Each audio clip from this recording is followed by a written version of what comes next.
It was the last days of Ramadan, and a boy named Umar was sitting in his home's courtyard. He had been fasting and was waiting for iftar. Suddenly, he saw an old man carrying a bag passing by the street. The old man looked at Umar and smiled, saying, "Son, can you help me?" Umar asked, "What is it, uncle?"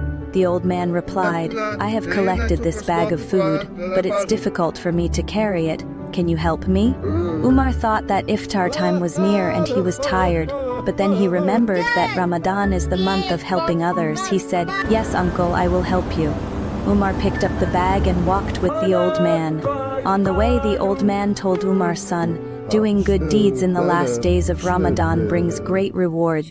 You helped me, and Allah will bless you greatly for it." Umar felt happy when they reached the old man's house. The old man prayed for Umar, "May Allah always keep you happy." Umar learned that helping others is the greatest lesson of Ramadan.